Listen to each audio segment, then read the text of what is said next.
രാഹുൽ മാങ്കൂട്ടത്തിനെതിരെ ആദ്യ പരാതി വന്ന സമയത്ത് തന്നെ എല്ലാവരും പറഞ്ഞൊരു കാര്യമുണ്ട്, ഇത് മിക്കവാറും ആളെ കൊടുക്കാൻ വേണ്ടി ചെയ്തതാണെന്നുള്ളത്. രണ്ടാമത് വന്നപ്പോഴും അത് തന്നെ ആവർത്തിച്ചു, മൂന്നാമത് വന്നപ്പോഴും അത് ആവർത്തിച്ചു. ആള് തെറ്റ് ചെയ്തിട്ടുണ്ടെങ്കിൽ കോടതി ശിക്ഷിക്കട്ടെ എന്നല്ലേ നമ്മൾ പറഞ്ഞത്. എന്നാൽ ഹൈക്കോടതിയിൽ ഇന്ന് ആദ്യ കേസ് ജാമ്യപേക്ഷയിൽ പറഞ്ഞ കാര്യം എന്താണെന്നറിയോ?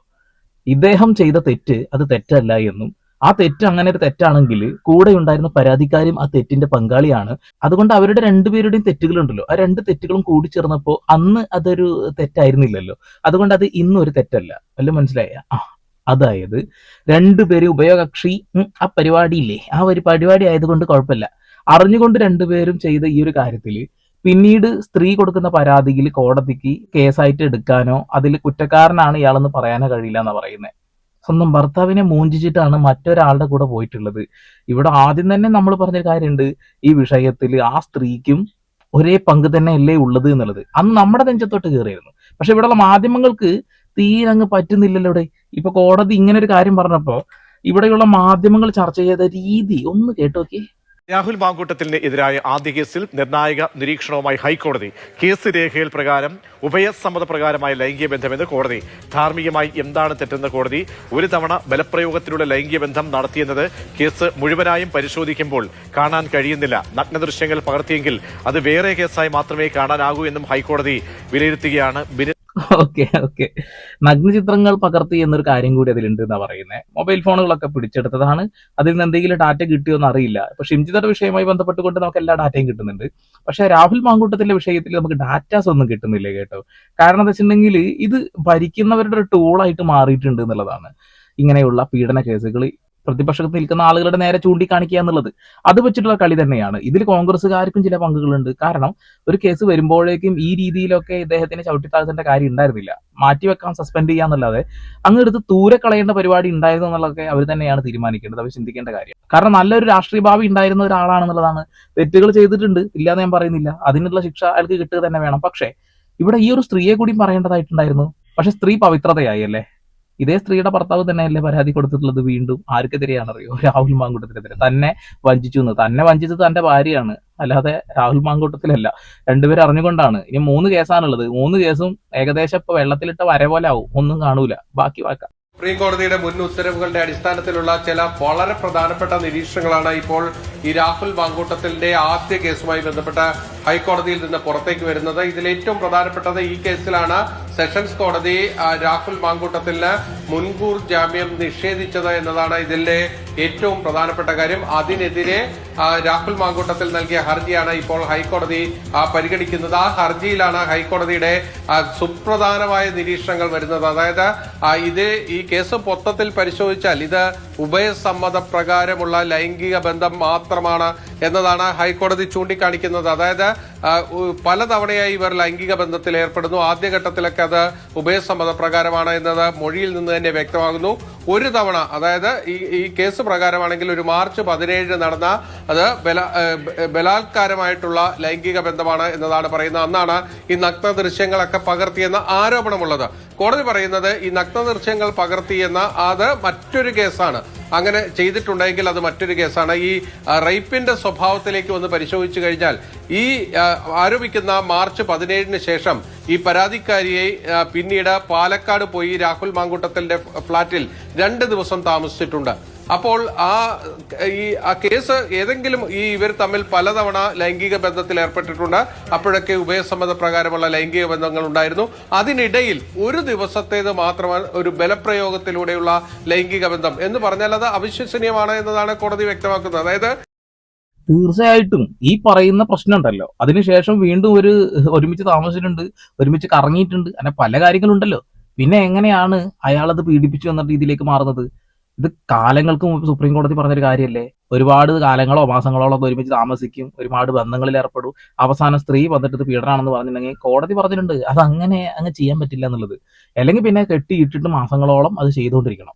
അങ്ങനെയൊക്കെ ആണെങ്കിൽ അവിടെ നിന്ന് ഊരി രക്ഷപ്പെട്ട് വന്നിട്ട് ഇത് പറഞ്ഞതാണെന്ന് പറയാം. ഇതിപ്പോ ഈ ഒരു സ്ത്രീക്ക് പറഞ്ഞ വിദ്യാഭ്യാസം ഉണ്ട്, ഒരു ജോലിയുള്ള ഒരാളാണ് അല്ലേ, ഭർത്താവ് രാഷ്ട്രീയക്കാരനാണ്. ഇതൊക്കെ അറിയുന്ന ഒരാൾക്ക് ഇത് പീഡനമായിട്ട് തോന്നിയത് എന്നാ ഒരുപാട് കാലങ്ങൾക്ക് ശേഷമാണെന്നുള്ളതാണ്. കൊള്ളാം കൊള്ളാം കൊള്ളാം കൊള്ളാം.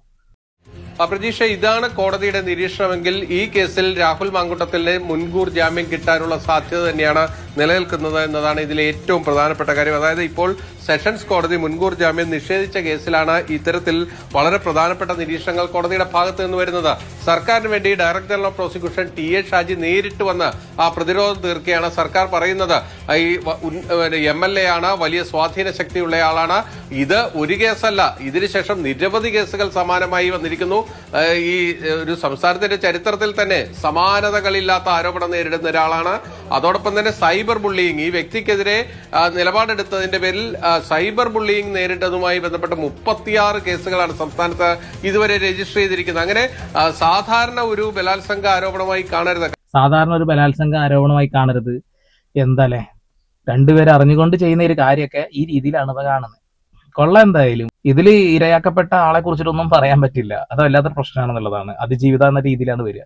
നേരെ തിരിച്ച് ഇതേ രീതിയിൽ ഏതെങ്കിലും ഒരു പുരുഷൻ എവിടെയെങ്കിലും പെട്ട് കിടക്കുന്നുണ്ടെങ്കിൽ ആ പുരുഷന്റെ പേര് എല്ലായിടത്തും വിളിച്ചു പറയും. ഇപ്പൊ നമുക്കറിയാമല്ലോ, ഷിംജിതയുടെ കേസിൽ തന്നെ ദീപക് എന്ന പേര് നിരന്തരം വിളിച്ചു പറഞ്ഞുകൊണ്ടിരിക്കുന്നുണ്ട്. ദീപക് അത് ചെയ്തു എന്ന് ഒരുപാട് ഫെമിനിസ്റ്റുകൾ വന്ന് സംസാരിക്കുന്നുണ്ട്. അതൊന്നും ഒരു വിഷയമുള്ള കാര്യമല്ല. പക്ഷെ ഈ വിഷയത്തിൽ രണ്ടുപേരും അറിഞ്ഞുകൊണ്ടുള്ള ആ ഒരു ബന്ധനം വെച്ചിട്ട് കേസും കൊടുത്തിട്ട് കൊള്ളാം. എന്തായാലും അടിപൊളി നിയമങ്ങളൊക്കെയാണ് ഇവിടെ ഉള്ളത് എന്നുള്ളതാണ്. ഒരാൾ പറയുമ്പോഴത്തേനും ഏതോ ഒരു ഗൾഫിൽ നിന്ന് അവിടെ നിന്ന് ഒരൊറ്റ വിളിയാ, എന്നെ ഇയാൾ ഇത് ചെയ്തു, അപ്പൊ തന്നെ ഒന്ന് അറസ്റ്റ് ചെയ്യുന്നു. ഇവിടെ അറസ്റ്റ് ചെയ്യപ്പെടേണ്ട ഒരു കൂട്ടം ആളുകൾ ഉണ്ടായിരുന്നു വൃത്തികേടുകൾ ചെയ്തിട്ട്. ഈ രാഷ്ട്രീയക്കാരുടെ പേരിലൊക്കെ ആണെന്നുണ്ടെങ്കിൽ പിന്നെ ഒന്നും നോക്കണ്ട, അയാളെ പതുക്കെ അങ്ങോട്ട് താഴ്ത്തി കെട്ടാന്നുള്ള രീതിയിൽ ഒറ്റയടിക്കാണ്ട് ചെല്ലുന്നതെന്നുള്ളതാണ്. നേരെ തിരിച്ച് ഇപ്പൊ ഷിംജിതയുടെ വിഷയത്തിലൊക്കെ അവളുടെ പോലീസുകാർ പറഞ്ഞപ്പോ ഒക്കെ വിളിക്കുമ്പോ വന്നാൽ മതി എന്ന് പറഞ്ഞിട്ട് വിട്ടു. എന്നിട്ട് വീട്ടിലായിരുന്നു എന്നുള്ളതാ. എന്നിട്ട് നമ്മളെ പറ്റിക്കാൻ ഒരു ലുക്കൌട്ട് നോട്ടീസ് അടിച്ചിറക്കലും എന്തൊക്കെയായിരുന്നു.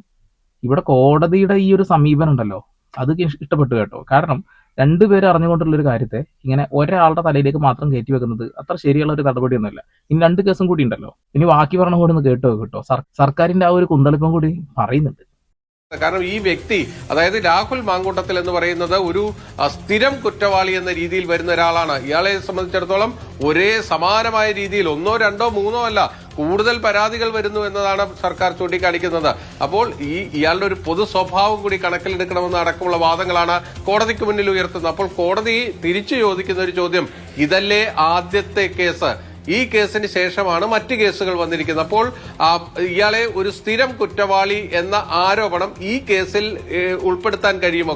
ഈ കേസിൽ എന്തോ സംസാരിച്ചു എന്ന പേരും പറഞ്ഞിട്ടാണ് രാഹുൽ ഈശ്വറിനൊക്കെ പോലീസ് അറസ്റ്റ് ചെയ്ത് കൊണ്ടുപോയത്. എന്നിട്ട് എത്രയോ ദിവസം ജയിലിൽ ഇട്ടിട്ട് ബുദ്ധിമുട്ടിച്ചത് എന്നുള്ളതാണ്. ഒക്കെ വിരോധാഭാസമായുള്ള കാര്യങ്ങളാണല്ലേ. കോടതി തന്നെ പറയുന്നു ഇതൊക്കെ എന്ത് കേസ്, ഇതൊക്കെ അറിഞ്ഞുകൊണ്ട് അങ്ങോട്ടും ഇങ്ങോട്ട് ചെയ്ത കാര്യങ്ങളല്ലേ, ഇതിനൊക്കെ ഇനി കേസായിട്ട് വന്നിട്ട് എന്താ കാര്യമുള്ളത്? ഇതൊക്കെ കോടതിയുടെ സമയം കളയാനുള്ള പരിപാടികളാണെന്ന് അവർക്ക് വ്യക്തമായിട്ട് അറിയാം. പക്ഷെ രാഹുൽ ഈശ്വർ ജയിലിൽ കിടന്നു കേട്ടോ. ആ സ്ത്രീയുടെ പേര് പറഞ്ഞില്ല, ഒന്നും പറഞ്ഞിട്ടില്ല, ഫോട്ടോ പോലും കാണിച്ചിട്ടില്ല, എന്നിട്ടും ആള് ജയിലിൽ കിടന്നു എന്നുള്ളതാണ്. ഇപ്പൊ രാഹുൽ ഈശ്വർ ശരിയാണെന്ന് ആളുകൾ പറഞ്ഞു തുടങ്ങി. അതാണ്. എന്തായാലും കൊള്ളാം. കുറെ കാലം ഒരുമിച്ച് അങ്ങ് കിടന്ന് എല്ലാതും ചെയ്തു കൊടുത്ത് അവസാനം കുറച്ച് കാര്യങ്ങൾക്ക് ശേഷം കോടതിയിൽ പോവുക, അല്ലെങ്കിൽ പോലീസ് സ്റ്റേഷനിൽ പോവുക, എന്നെ അവൻ അതാക്കി, അവൻ ഇതാക്കി എന്നുള്ളത്. അങ്ങനെയൊക്കെ ചെയ്യുമ്പോൾ ഇനി ഒരു കാര്യം നിങ്ങൾ ആലോചിക്കുക, ഇവിടെയുള്ള കോടതി കൃത്യമായിട്ടൊരു നിലപാട് എടുത്തു കഴിഞ്ഞു. സുപ്രീം കോടതിയിൽ കൃത്യമായിട്ട് അത് പറഞ്ഞും കഴിഞ്ഞു. ഇനിയും ഫേക്ക് ഇൻഫർമേഷനും ഫേക്ക് കേസുമായിട്ട് ഇങ്ങനെ പോവാതിരിക്കുക എന്നുള്ളതാണ്. രണ്ടുപേർക്കും ഇതിൽ പങ്കാളിത്തമുണ്ട്. രണ്ടുപേരുടെയും പേഴ്സണൽ ആയിട്ടുള്ള അവരുടെ ആവശ്യം നമുക്ക് അനാവശ്യമായിടേ എന്നൊരു സാധനമല്ലേ, അത് തന്നെയാണ് ഇവിടെ നടന്നിട്ടുള്ളത് എന്നുള്ളതാണ്. എന്തായാലും ജാമ്യം കിട്ടും. ഈ കേസിൽ നിന്നൊക്കെ ആള് ഊരി വരാനുള്ള സാധ്യതയും തെളിഞ്ഞു വരുന്നുണ്ട് എന്നുള്ളതാണ്. നിങ്ങളുടെ അഭിപ്രായം രേഖപ്പെടുത്തുക. വീണ്ടും പരമതി വാർത്താ വിശേഷങ്ങളുമായി ഇവിടെ പോൾ സൈനിങ് ഓഫ്.